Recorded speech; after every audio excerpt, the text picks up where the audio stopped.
পিলখানা হত্যাকাণ্ডের মাধ্যমে বাংলাদেশের সেনাবাহিনীর দেশপ্রেমিক অংশকে তারা পরাস্ত করেছিল এবং বাংলাদেশের সার্বভৌমত্বকে হুমকির মুখে ঠেলে দিয়েছিল। 2013 সালে শাপলার হত্যাকাণ্ডের মাধ্যমে বাংলাদেশের ধর্মপ্রাণ মুসলমান এবং আলেম ওলামাদের মত প্রকাশের যে অধিকার, সেই অধিকারকে তারা হরণ করেছিল। এছাড়া ধারাবাহিকভাবে কোটা সংস্কার আন্দোলন, নিরাপদ সড়ক আন্দোলন, মোদী বিরোধী আন্দোলনে তারা হত্যাকাণ্ড এবং দমন পীড়ন চালিয়েছে।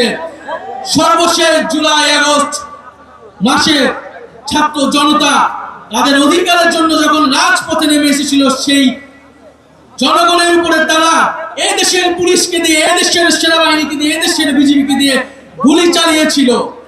আওয়ামী লীগ কোনো রাজনৈতিক দল নয়, আওয়ামী লীগ একটি ফ্যাসিস্ট সন্ত্রাসী সংগঠনে পরিণত হয়েছে। আওয়ামী লীগের রাজনীতি করার আর কোনো আলোচনার প্রশ্ন থাকে না। আওয়ামী লীগকে আমরা এই জন্য বলছি যে আওয়ামী লীগের নিবন্ধন বাতিল করে তার রাজনৈতিক এবং সাংগঠনিক কার্যক্রম বিচার চলা পর্যন্ত নিষিদ্ধ ঘোষণা করতে হবে। কিন্তু দুঃখের বিষয়, বর্তমান পরিস্থিতিতে আমরা দেখছি গত 9 মাসেও বিচার কার্যক্রম দৃশ্যমান হয়নি।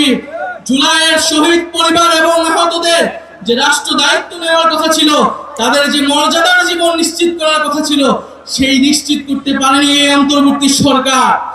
এবং আমরা দেখছি দুঃখের সাথে যাদেরকে গ্রেফতার করা হচ্ছে তারা জামিনে মুক্তি পেয়ে যাচ্ছে, বিভিন্ন জায়গায় মামলা বাণিজ্য করা হচ্ছে এবং বিভিন্ন রাজনৈতিক দলের আশ্রয়ে আওয়ামী লীগ তৃণমূলে পুনর্বাসিত হওয়ার পরিকল্পনা করছে। বন্ধুগণ, আমরা দেখতে পাচ্ছি যে আমাদের এই অন্তর্বর্তী সরকারের সময়, গণ অভ্যুত্থান পরবর্তী সরকারের সময় যে নির্বাচন কমিশন গঠিত হয়েছে, সেই নির্বাচন কমিশন গণহত্যাকারী ফ্যাসিস্ট আওয়ামী লীগের লোকদেরকে প্রার্থিতা অযোগ্যতা ঘোষণা করতে সম্মতি দিচ্ছে না। তারা বলছে যে এটি নাকি রাজনৈতিক সিদ্ধান্ত। নির্বাচন সংস্কার কমিশন সুস্পষ্টভাবে সুপারিশ করেছে যারা গণহত্যা করেছে, যারা লুটপাট করেছে, যারা ফ্যাসিস্ট আওয়ামী লীগের সাথে জড়িত ছিল, তারা কোনোভাবে আগামী নির্বাচনে অংশগ্রহণ করতে পারবে না। কিন্তু নির্বাচন কমিশন এখনো সেই প্রস্তাবে সম্মত হচ্ছে না। আমরা সন্দেহ প্রকাশ করছি এই নির্বাচন কমিশন কার পারপাস সার্ভ করবে। ভুলে গেলে চলবে না, গণ অভ্যুত্থানের পরে এই নির্বাচন কমিশন গঠিত হয়েছে।